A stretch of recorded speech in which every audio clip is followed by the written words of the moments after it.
I hope that the technical topics are now fixed. How can we know that it's launched? It's okay? Okay, Yes. so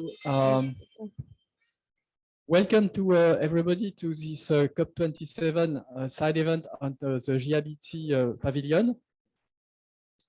This session will deal about climate adaptation, and it is a topic which is of interest in the context of a warmer climate.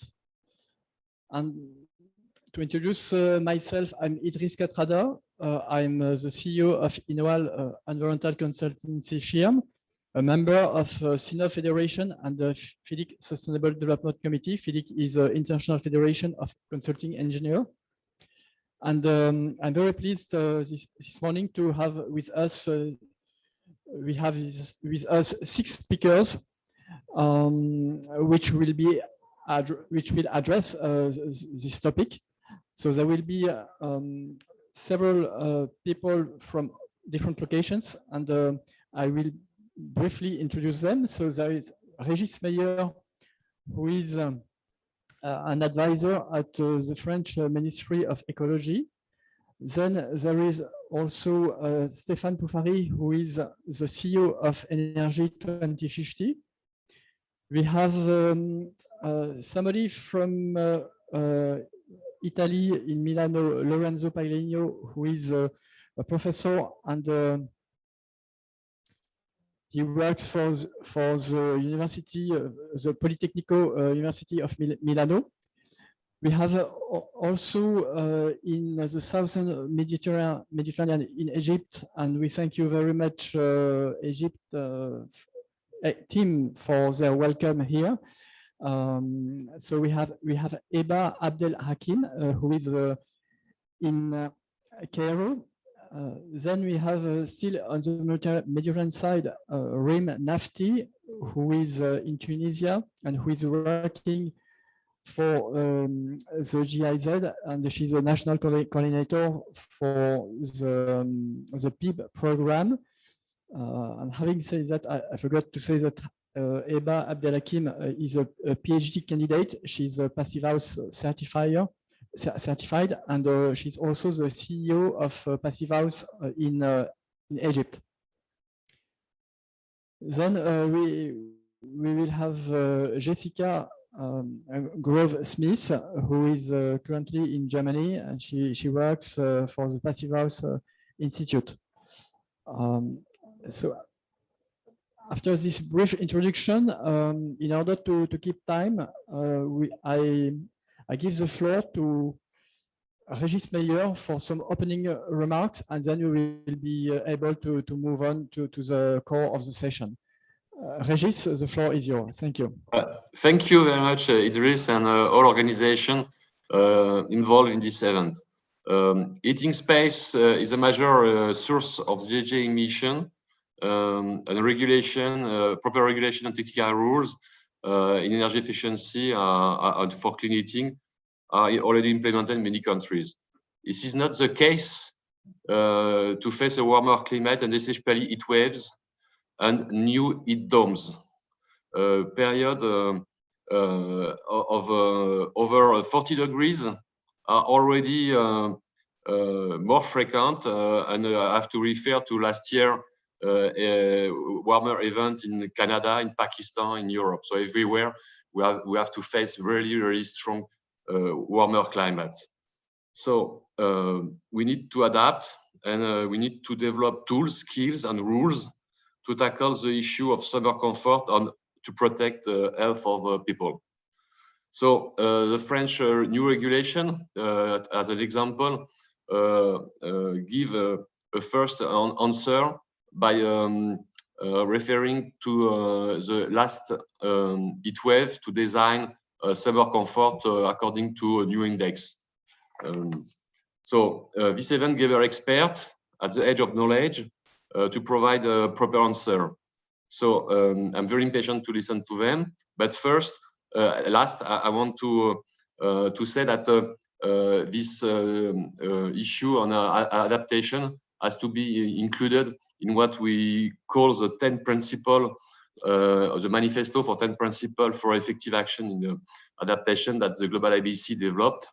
And I wish that what will be discussed today can feed the new reinforced cooperation that France and Morocco will launch soon for priority action for the fact that new buildings and deep renovation will be close to zero emission and resilient. Thank you.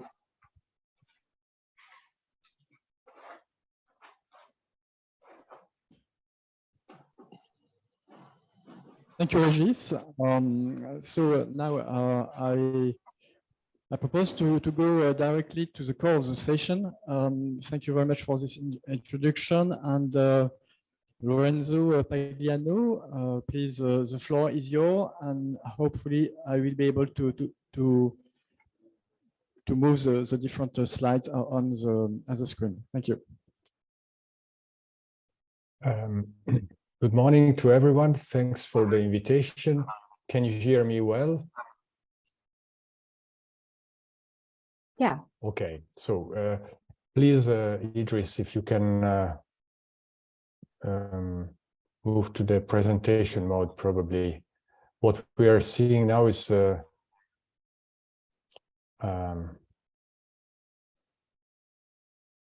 anyway, maybe. I don't see the screen with the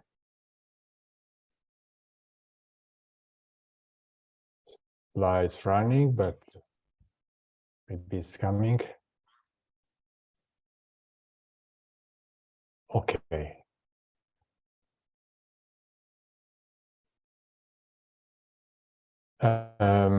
So what I will, okay, here. What I will present briefly is some of the results of this European project called Africa-Europe Collaboration on Bioclimatic Buildings for the 21st Century, coordinated by myself and Professor Silvia Erba. Idris, we have a, okay, great.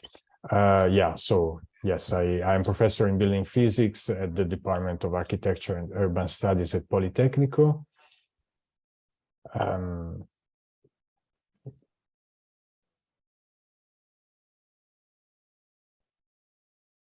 Slides are progressing, but maybe slowly. I see always the same one.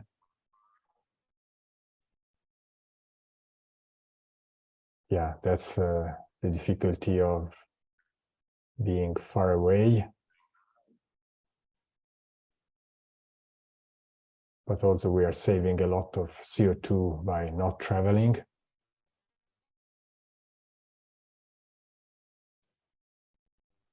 So in any case, this project is a project which involves a number of countries in Europe and in Africa, both academics and ministries. And so I start my counting time, and also practitioners, architects and building construction.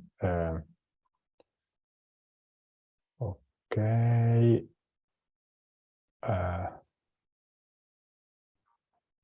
Yeah, so I see some difficulties.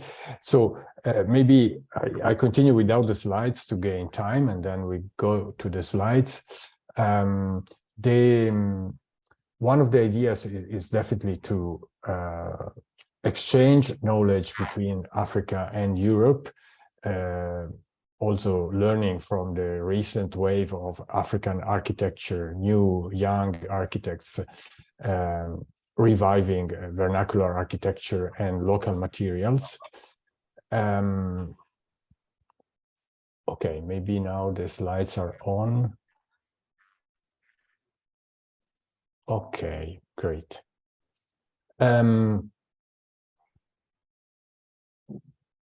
And one of the goals is to design for the future weather. For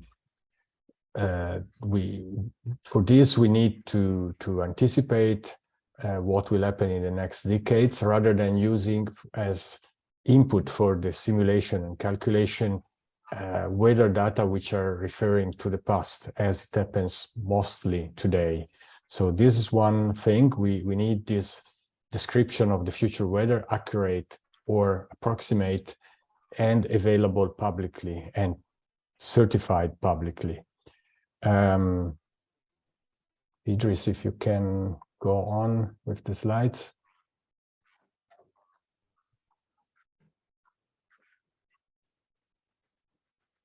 Okay.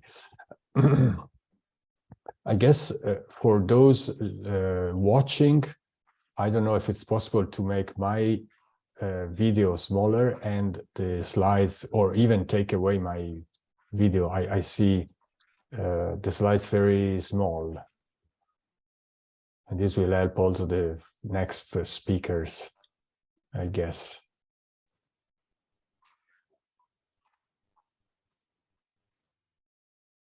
So one other objective of the project is to promote the use of a common language, which is anyway required by international standards. One common language which can be used is the language of the international standard 52000, very recent. And one indicator that we should use in this effort to promote bioclimatic architecture is the indicator energy needs for heating and cooling. For example, the energy need for cooling, which we should see on the screen now, but I see it very small, is describing the quality of the building fabric per se to maintain temperature inside in the indoor space. And it is the energy needed to keep the indoor space at a certain temperature for a certain time. And it is the difference of the input of energy into the space, for example, via solar radiation through the windows, internal gains by people, minus what we can export out of the building, for example, during the night, washing the space with cool air from outside. The difference, what remains, is what is the energy need, which needs to be taken out via passive or active systems. Together with the energy need for heating during the heating season, these are the two parameters which describe the building envelope from a physical point of view, objectively, without all the complications and uncertainties which are connected with the use of other indicators like primary energy, total or non-renewable. Let's go on to the next slide. We missed the part of this one, but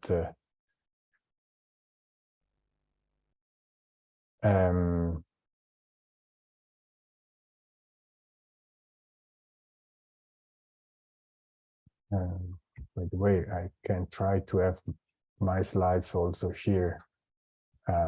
Okay. No, this is the end.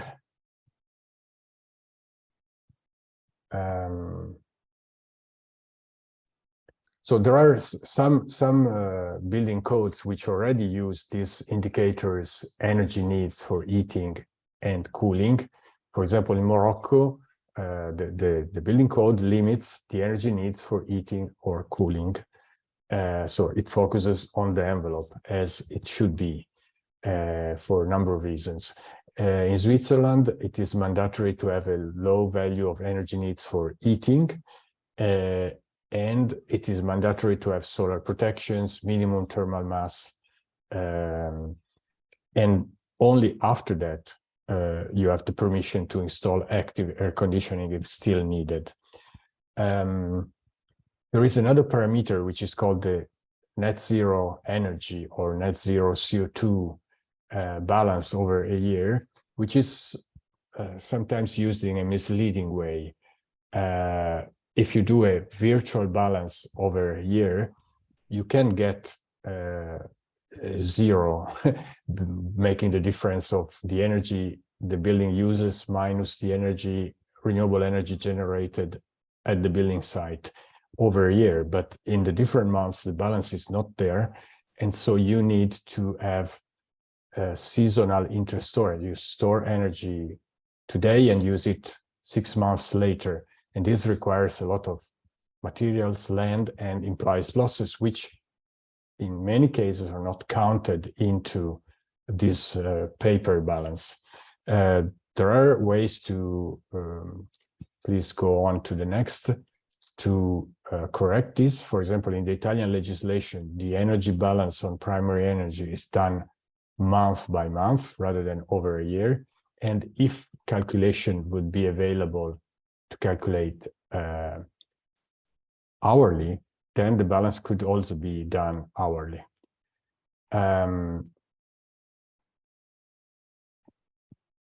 Okay, but the real solution to this is to this unbalance is to reduce the energy needs. So if all these bars are much lower, they can be 90% lower, then also the unbalance is 90% lower, and the storage to be built is 90% smaller. So the real solution is to have a building fabric which reduces strongly the energy needs. Please continue to the next. We are already, in fact, on the next with the corrections that I was proposing. Calculate on monthly or hourly basis. And in fact, what's needed is to reduce the energy needs with a very good building envelope. Next again. Okay. And also we need to use comfort indicators. What is done to define comfort is to do simultaneously measurements of temperature, velocity, radiant temperature, interview people asking them, how do you feel at this time? And requiring an answer standardized in this scale from cold to hot.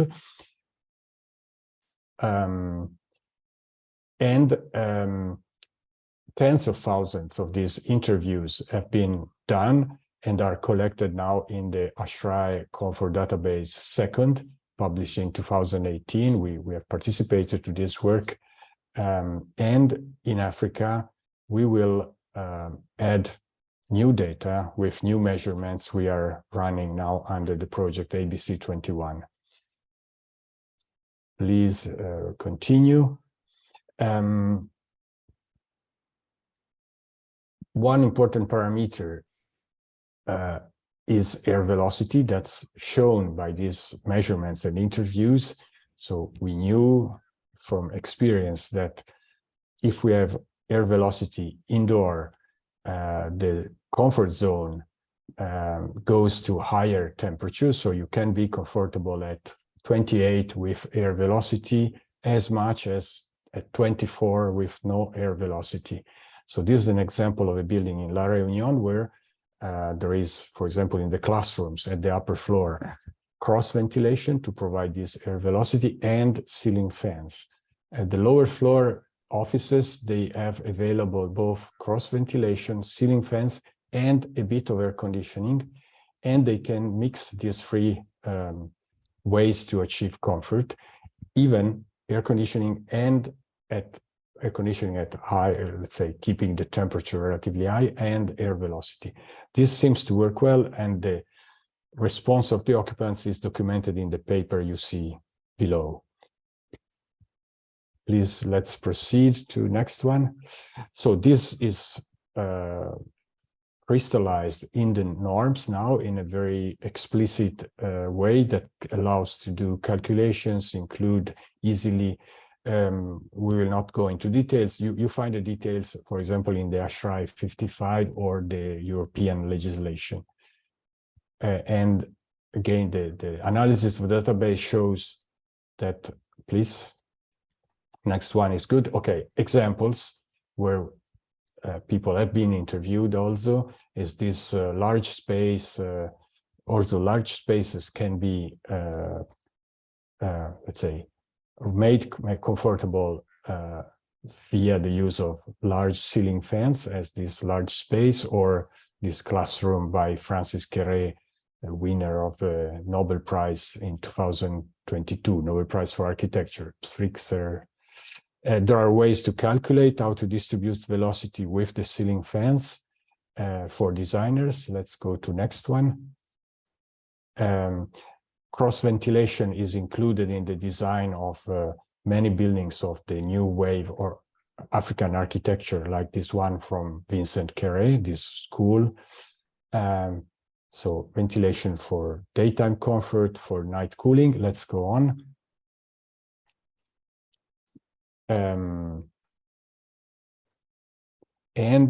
For example, these residential buildings have been designed with a shallow depth so that cross ventilation is actually possible.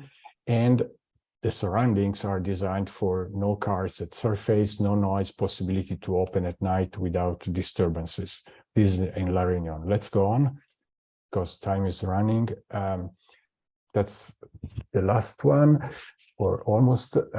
So then we can measure, document what's the comfort achieved. For example, in one case studies of the ABC21 project, we have a building residence with 25 centimeters external insulation, high thermal mass, natural ventilation. It's in Sicily, so a warm climate for Italy. We see the blue line is external temperature, which goes up to 40 degrees Celsius in certain days. The green line is the indoor temperature with no air conditioning active, so only with natural ventilation and the thermal protection. And the indoor temperature oscillates between 25 and 26, 27 maximum. So within the comfort zone and the energy need for heating and cooling is 90% less than in a conventional building. Let's go on to the last one. So the lines, the comfort lines you have seen that were changing over time are described via the adaptive thermal comfort model, which again comes from that big tens of thousands of interviews where the model says very simply that indoor comfort requirements, temperature required by people, grows with the external temperature. So the higher the temperature outside, the higher the required temperature inside, which helps to design passive buildings rather than keeping a strictly 23 degree constantly, as sometimes we do. Go to the last, please. So adaptation and mitigation in buildings are probably the same thing if we do good envelope. Good envelope helps to cope with extreme events, to give thermal safety, and to achieve very low energy needs for heating and cooling, so low CO2 emissions. Documents available on the website. I close. I'm sorry that with this complication, it has taken probably some minutes more than planned. Thanks a lot. Thank you very much, Lorenzo, for all these explanations. And I would like to introduce now Eba El-Hakim, if she can provide her perspective from Egypt. The floor is yours, Eba. Thank you. Hello, everyone, and thank you for visiting Egypt. As a citizen of the guest country of COP27, I'm glad to welcome you to Egypt in its sunny and warm weather at Sharm el-Sheikh. I'm Hiba Abd al-Halim, and I'm addressing the climate change challenge from my perspective as an architect, PhD researcher, and assistant lecturer at the Faculty of Engineering at Cairo University, specializing in environmental architectural engineering, design, and energy efficiency in buildings. I am also a certified passive house designer and CEO of Passive House Egypt. Please, let's move to the next slide. Talking about climate change impact on Egypt, while Egypt is one of the countries most exposed to the risks resulting from the climate change effects, It is one of the least contributing countries in the world to greenhouse gas emission at 0.6% of the total world emissions. Climate change has an escalating impact on Egypt in various directions, such as effects on ecosystem, changing in planting and harvesting times in many crops cause a disruption in the food system, effects on human mental health, and definitely has a great effect on human thermal comfort due to the heat waves. As you see in the first figure on the left side of the slide, the mean temperature increased from 1901 to 2021 nearly 4 Celsius degrees. On the other hand, coastal cities had threatened by flooding caused by the sea level rise with around 135.85 millimeters from 1993 to 2016, as shown in the middle graph in the first row. Also, it's resulting in saltwater intrusion, which has damaged an estimated 15% of Egypt's most fertile regions, as shown in NASA Delta image. As you see in the second row of the slide, our country growing energy demand due to the following points. Egypt's population is 107 million in the last stats. In the last stats from 1960 to 2021, the population of Egypt increased from 26.63 million to 104.26 million people, as shown in the population graph. So the Egyptian government started its plan to exponentially increase the built areas. This image in the middle of the second row for buildings in New Alamein city. Consequently, electric consumption increased and it became 159.29 billion kilowatt hours in 2021, 50% of which is accounted for building sector, residential, commercial, administrative, and governmental buildings, which that rise in energy prices globally and in Egypt as well. It's all about time for the Egyptian government to enforce the Egyptian Energy Efficiency Code, which was issued in 2005 by the Egyptian Ministry of Housing. However, it should be developed to keep pace with the state's vision and goal for 2050. Talking about summer temperature rising, Egyptians use air conditioning for about 6 to 8 months annually, which complicates the problem of temperature rising inside and outside buildings, actually. And it accounts for almost 60 to 70% of electric bills. Therefore, Egyptians need to reduce their electricity bills while feeling thermally comfortable inside buildings. So Egyptian Energy Efficiency Code enforcement would be crucial for citizens and the state as well. About current practices and perspectives in Egypt, 90% of electricity in Egypt is produced from fossil fuels. However, Egypt put climate adaptation actions as it expanding significantly in this production of renewable energy to increase the renewable energy share in electricity to around 42% by 2035. In this regard, Egypt developed Bamban Solar Park in Aswan with a total capacity of 1650 megawatts.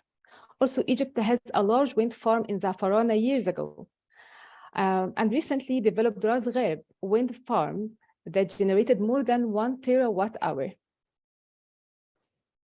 Please, we need to move to the next slide. So in this slide, we are going to talk about summer comfort in Egypt. Egypt has a long history of environmentally friendly buildings, aged more than 400 years. These buildings used natural stones for insulation, natural ventilation, and natural lighting, and the other passive design strategies that could be applied nowadays also. The first image in the first row for one of them, it's called Beit Isahimi. Hence, we should also mention pioneer Hassan Fathi, who was named the architect of the poor in the 20th. He made use of passive design strategies from our traditional architecture and ancient craft skills. His projects are environmentally friendly at minimal cost. The second image to one of his projects in Gorna. Let's move to current individual initiatives in Egypt. There are many sustainable buildings that obtain LEED certificates, such as Crédit Agricole Egypt headquarters, which became a LEED Platinum building, and the Mall of Egypt, which obtained the LEED Gold certificate, while others had been built using passive design strategies, not for certificates, but for their benefit. About the efforts of relevant educational organizations, many Egyptian universities are working hard to teach the latest science and the practices of energy efficient buildings. The Faculty of Engineering at Cairo University, which ranked the first in Africa and locally, is also conducting much research in this regard to transfer this knowledge to students and prepare a generation fully aware of the problem and the estimated solutions, such as the Department of Architecture, where I teach students about passive house criteria. And as you see in this graph, in the second row of the slide, it's the result of comparative research done by students between applying the passive house criteria and the Egyptian Energy Efficiency Code on a two-story villa, found initially energy saving of 30% in the passive house criteria case. Now let's move to my work and research that concern climate adaptation and summer comfort. I have been studying and teaching energy efficiency in buildings, including passive house criteria, for more than 7 years. I became a certified passive house designer while doing my master's thesis, which suggested an integrated framework to adopt the passive house criteria in Egypt based on 3 compatible approaches: the architectural approach, the governmental approach, and the educational approach. And continuously, my PhD dissertation, which I'm working on it nowadays, had the objective of developing Egyptian design criteria for ultra-low energy buildings. In the third row of the slides about the Passive House Egypt, it is the first architectural design office in Egypt that is accredited to design passive house buildings. We are a group of experts and researchers who combine academic and practical work experience in environmental architectural design and energy efficiency in buildings, using scientific and international applicable standards. Passive House Egypt, as our initiative, has clear objectives. Firstly, saving energy up to 70% in buildings will consequently reduce the building's carbon dioxide emissions and will massively decrease the user's electric bill. Secondly, design healthy breathing buildings with continuous fresh air, which will improve the building users' both physical and mental health. Thirdly, provide thermal comfort. The indoor temperature should be 20 to 25 Celsius degrees all year round.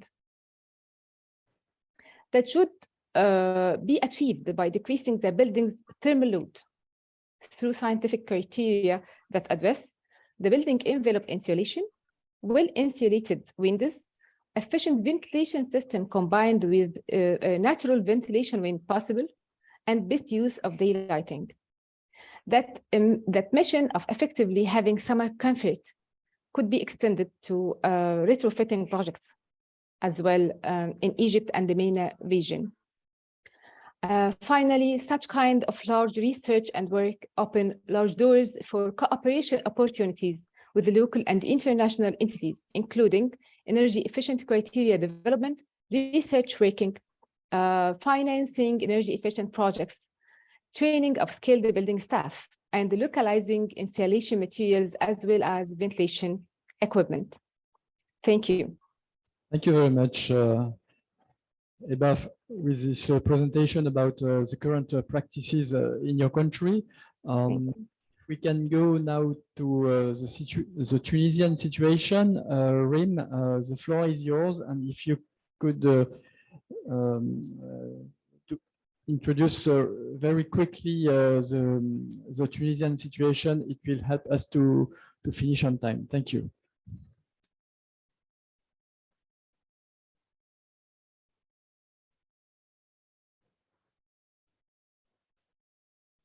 Rim, Rim isn't. She isn't here. Rim is not here. Okay. Yeah.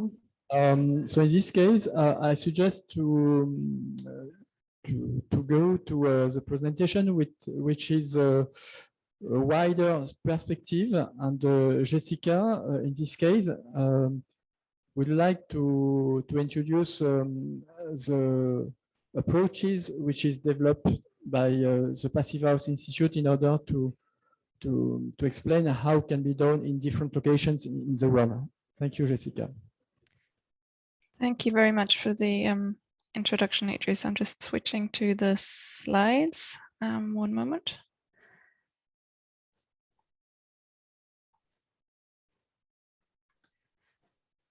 And hopefully Rim will be able to join us afterwards, because I think the insight from Tunisia is also very interesting and valuable. So a warm welcome also from me out into the world. It's great to be part of this session on a very important topic. Thank you for the very insightful presentations from the previous speakers. There's a lot to say on this topic, but what I want to dive into now is sharing some results with you from a study that we carried out at the Passive House Institute, where we looked specifically at the question and at the topic of the impact of a warming climate on how we design buildings today. And the questions that I want to address is, well, how do these warming climate conditions affect our design choices? And as the climate warms and warms, how can we prevent ever increasing cooling needs in order to ensure summer comfort and also health within buildings?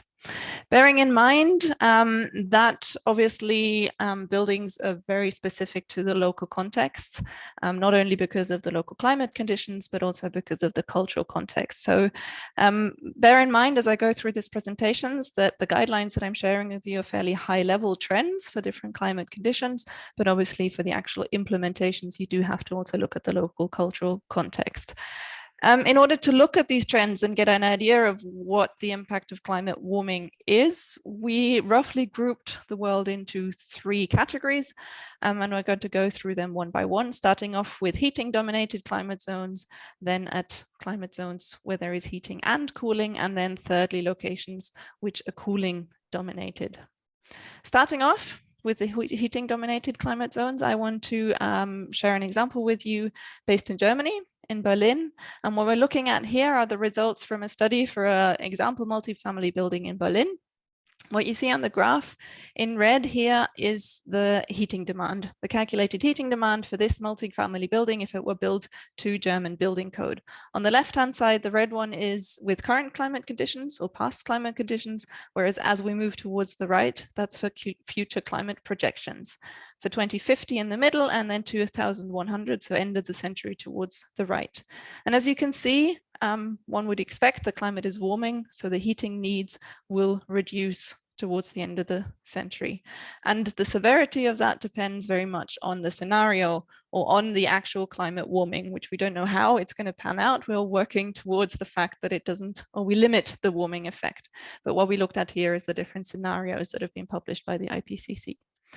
So red is in terms of heating. Our focus today really is on cooling demand or on the summer comfort.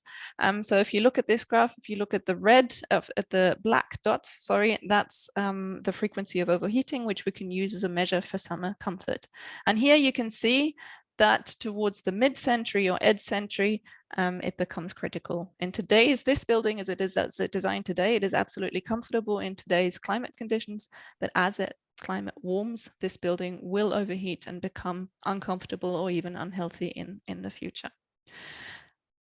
Just as a comparison, I've included a second graph here to show you the same building, but built to a higher efficiency standard, namely the Passive House standard. So exactly the same graph, the same scale. What you can see is that in terms of the summer comfort, the more energy efficient building, the Passive House performs the same. It has the same issues. So today it performs well, but also the Passive House will be subjected to the problems of higher temperatures and risk of overheating in the future. Whereas in terms of the heating demand, the Passive House or the high energy efficient building has significantly lower energy needs, which translates directly into lower emissions. So summarizing briefly, what are the design implementations in the case of heating dominated climates? Well, it's clear that reducing the heating demand in this case remains the primary design requirement or the design focus, and that high energy efficient solutions, so insulation levels, fabric first approach to the passive house concept, are appropriate and are useful also under warming climate conditions. But it's really, really important that we realize and that we integrate this into our design, that there is an increasing risk of overheating. And that is really, really important that as we design buildings today, we do take a closer look at summer comfort projections. We need to learn better to integrate robust passive cooling design strategy into our practices, and we can learn a lot from warmer countries where this is already being implemented. And we need to think more and more in these locations about anticipating and including some sort of active cooling. So moving on to locations where we typically have active heating in winter, but we also require some sort of active cooling in the summer months. And here I'm going to share an example with you from New York. The results I'm showing here are actually from a built project. It's a multifamily project that's been implemented in New York City by ZH Architects. And what you see here is the same approach as for the Berlin study earlier. So the results on the left-hand side for today's climate, and then towards the right for future climate scenarios, either milder or warmer climate or more severe climate warming scenarios. In red is the heating demand. As you can see, that's projected to decrease, whereas in blue, we have the cooling demand, which is projected to increase. In today's climate, it's fairly balanced. So our heating and our cooling is both at around 15 kilowatt hours, whereas in the future, the cooling will dominate. And this is a passive house standard, so it is very energy efficient. And if you look only at this graph, you might think, oh, we have to maybe think differently for these buildings designs. We need to focus less in the future on heating, but more on cooling. But if we put that into perspective and switch and look at exactly the same building, if it were built to current building practices, so not the energy efficiency of a passive house, but current building practices, current building code, you can see here on the right-hand side that it's actually the heating demand that is dominant, that is the driving factor in these climate situations. So summarizing briefly again, I realize I'm going through this fairly quickly, but trying to bring across the main points and summarizing what kind of the design implications are in these locations where there is a heating and a cooling need. That both of them are really, really important for design decisions. It's always a challenge and a balance of finding the optimum for both. As the climate warms, there is a projected shift from currently dominating heating needs, and then it depends on your specific location and climate that the heating might possibly be exceeded by the cooling demand. What's important here again is that all buildings are affected regardless of their efficiency level, but it's important that efficiency measures reduce the energy demand either way, for heating, for cooling, and for dehumidification. And by doing that, they provide resilience, especially for future cooling peaks and increasing cooling needs. So focusing on energy efficiency is in any case beneficial and really, really important in terms of driving down emissions, but also in terms of summer comfort. Now, last, but most certainly not least, I want to look at the cooling dominated climates, which is a large part of the world. And before I actually dive into any of the details, I want to share some general thoughts with you on this, because cooling demand is on the rise. There's no doubt about it. That's what all the statistics show. Warming climate plays a part in this, yes, but I don't think it's the most driving aspect. It's actually things like population growth and urbanization that Heba touched on in her presentation earlier, but also things like increasing living standards. More people are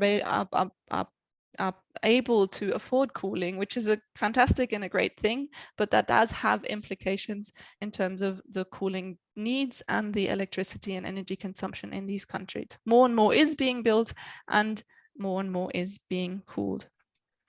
Now, as I said, culturally, from a society perspective, that's great. But what's happening at the moment is that inefficient active cooling systems are simply being retrofitted or stuck onto buildings that aren't designed efficiently for low cooling needs, as you can see on the picture here on the right-hand side. And that is definitely not a solution. And that's a big risk in terms of, well, climate warming and emissions. What we also see is that people, as soon as they do have access to cooling and they can afford it, the temperatures do tend to be quite low, so around 25 degrees, even lower than the adaptive comfort. So that's something that we just have to bear in mind when we design our buildings for energy efficiency. So I do want to take you through one example in terms of what the impact is for a warming climate for an example building. In this case, we're looking at New Delhi, so a multifamily project in India, a typical design from a local architect that we worked with, and we modeled it both as a baseline building, so active current code, as well as to the more efficient, or to the very ambitious passive house standard, which you can see here at the bottom. So in today's climate, you can see that there's already a huge difference in terms of the cooling demand, and this includes both sensible cooling as well as dehumidification. Comparing passive house to 25, cool to 25 degrees, or baseline building is almost a 400% different. So huge amount of energy savings. Now, bear in mind that a less efficient building probably has lower comfort, so won't be cooled all the way to 25, but only to 28. Anyway, as we move forward and look towards the future projections, we can see that the cooling needs are projected to increase, which makes sense as the climate warms. But if you compare these graphs in terms of the baseline building, which is less efficient, or the very energy efficient building, there's a huge difference in terms of how much these cooling needs increase. And the energy efficient solution in this case provides much more resilience, or provides resilience in the first place to prevent those cooling peaks and those ever increasing cooling demand. So this really is very impactful and shows how important it is that we do focus on energy efficiency in order to prevent cooling needs surging in the future. So the design focus in this case remains absolutely the same as it is today: reduce the need for cooling. The cooling demand is set to increase regardless of the efficiency level, and the efficiency measures provide significant immediate savings today, but also resilience for future design, for a future surge in cooling needs. And this is important because it is relevant for a lot of emerging economies, and it goes way beyond the aspects of climate emissions and of comfort. So energy efficiency is needed for global climate protection, but it's also really important in terms of ensuring healthy, affordable living conditions, and that affects a lot of the most vulnerable who can't afford cooling at the moment. So this is a really important topic, even beyond just energy efficiency and emissions.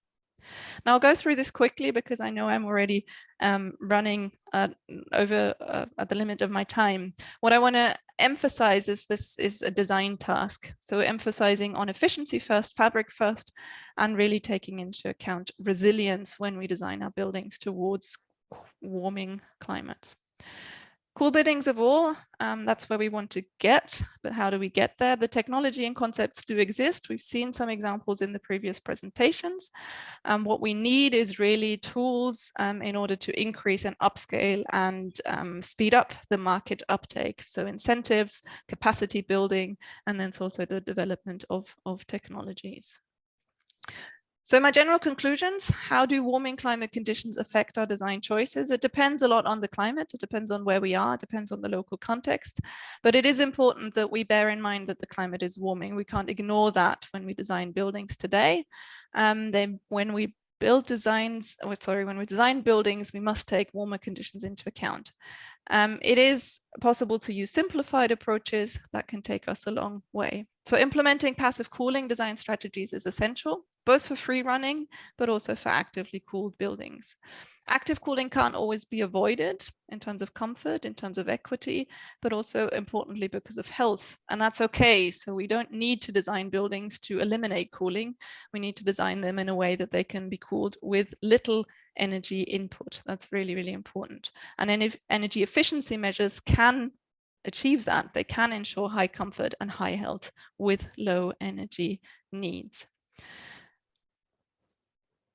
Thank you very much, Jessica, for this insight from different locations in the world. It's amazing examples and explanations about the trends and also the solutions.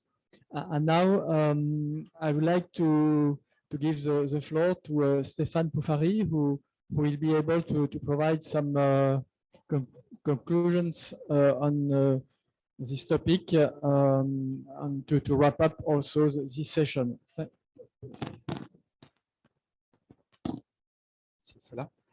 Okay, Idris, just to signal you that there is also our colleague from Tunisia connected now.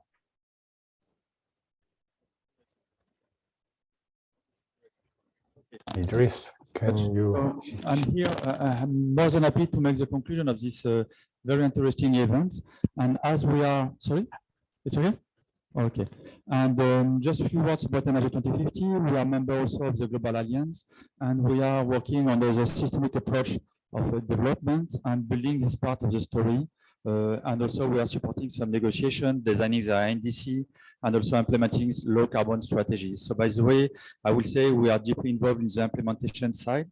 And when we go to speak about the building sectors, we will see that we face quite a challenging challenge and also a number of very, let's say, quite difficult topics to work on. So going back, this is a very easy, fast, different topics we work on. I will go here. So now I will jump to the, let's say, tentative conclusion, because you will see work is in progress. So if we look back to the global status report published a few days ago, it was officially launched yesterday. We have some key thematics and key issues to work on. The first one is that despite commitments, there is a lack of commitment at political level. This is the first point. And so the structural change are, let's mention somewhere, but not really implemented. So this is the first point. Also, the second one is that the low number of building codes worldwide, and even when they exist, they are not implementing so far. So this is also a challenging issue because we need to transform commitment into practice. And the third point for this slide is also the reference of in the NDC about the built environment and the building sectors. So quite a significant number of them are mentioning buildings, but basically we know that policy and measure are lacking. And by the way, so the implementation will make some, let's say, difficulties, and especially when will be the time of reporting. And also regarding also the key issue and key point we need to consider is that at the end, if we look, for example, just an example, as for Africa, almost, let's say, 70% of the building stock is not yet built.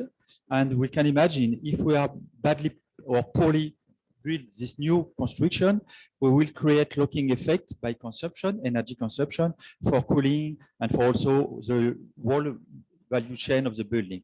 So this is some challenge. And if you make the calculation, lack of policy, the real needs and the ways that we are going to build the new buildings, and also the existing stocks, which is not really appropriate sometimes with the, let's say, weather condition.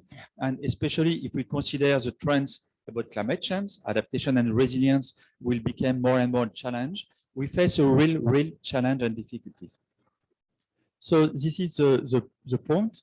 And so if this is the key issue about the global status reports, but going back to some thought and some recommendation, and why we are struggling here to push the building at the upfront of the agenda. So first, there is a real complexity of the, let's say, stakeholders to be involved. We all know that, but when we go to the negotiations, the NDC implementation, and even adaptation concerns with co-benefits, this is really challenging. So also, we have a lot, let's say, of concern about countries which make commitments and integrate in their expectation about their trends about low carbon, let's say, emission, even if they consider a conditionality with their NDC, or even if they speak about the net abatements. By the way, we know that they're going to face real difficulties because of the buildings, and the, globally speaking, the built environment is not enough taken into account. So first also, we can mention that, by the way, we need a very centralized first approach. What does it mean? We need governments to put in place the appropriate framework. What does it mean? Building codes is only part of the story. If we don't put in place all the, let's say, the tools and also the incentive and also the term of reference when you make a public calls to help designer urban planners, architects, energy engineers, or whatever, to design, let's say, and to be successful when they apply for a project, it will be a miss and it will be not successful. So, and also another point, maybe many countries are not fully aware that the times we will have take in our latitude, in our countries, to change the markets. And now we ask this country to do that in 5-10 years, because most of the targets in the NDC in for the 2025, 2030. So this is very challenging, and we need to strongly support this country by tools, by also finance, and by also appropriate knowledge to, let's say, have a leapfrogs and to go beyond, let's say, the natural transformational partners. And going back also to the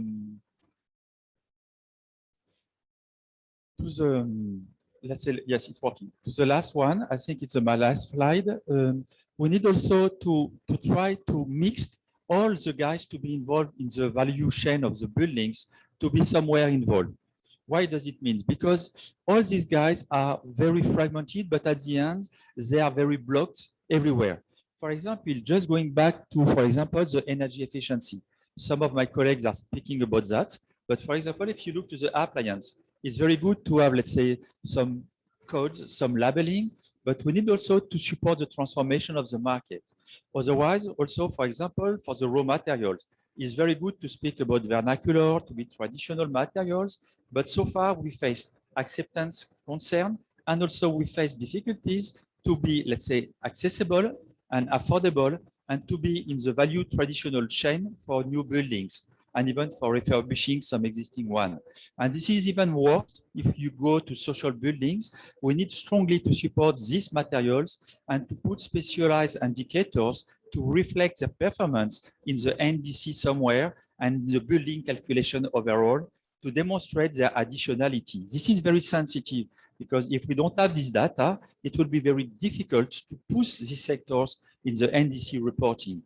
And also, for example, when we speak about endorsing and incorporating renewables in the buildings, it's very good. It makes sense. It has to make sense, and it's clever. It can even be in the envelope. It can be everywhere in the building. But we all know, if, for example, we look in Africa, it's quite difficult. Why?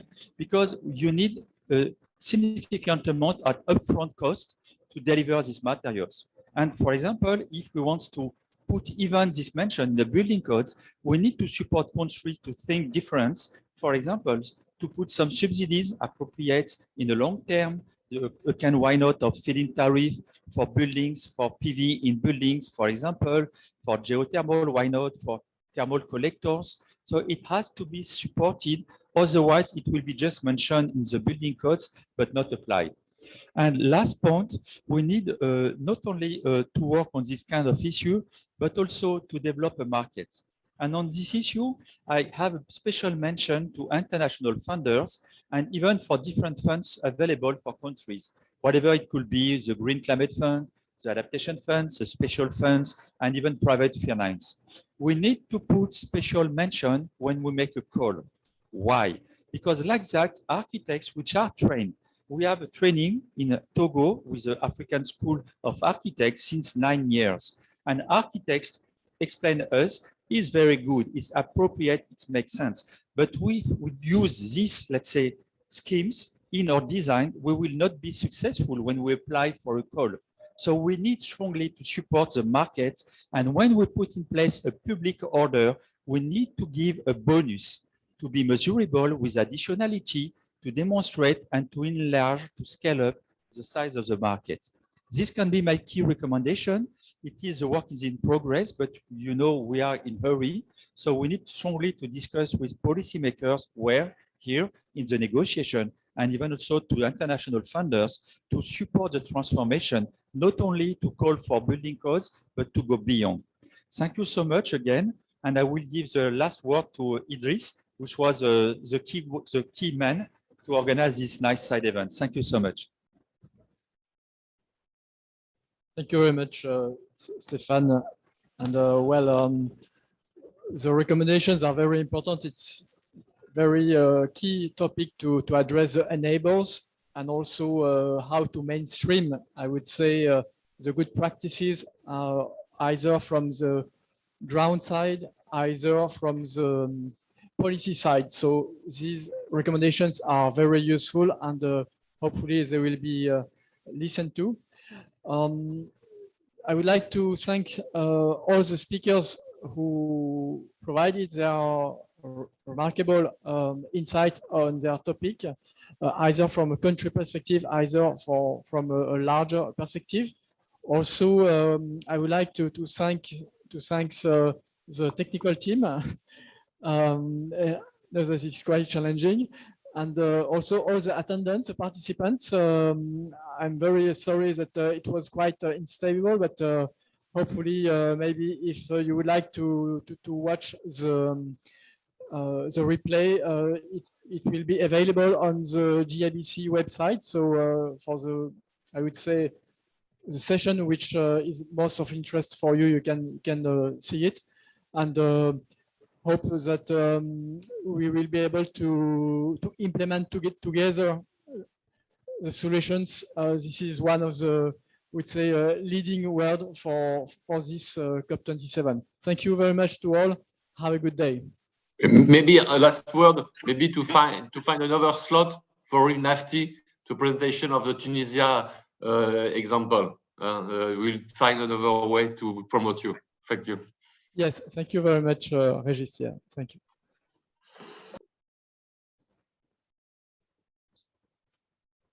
Thanks to everyone. Thank you, everyone. Thank you. Thank you.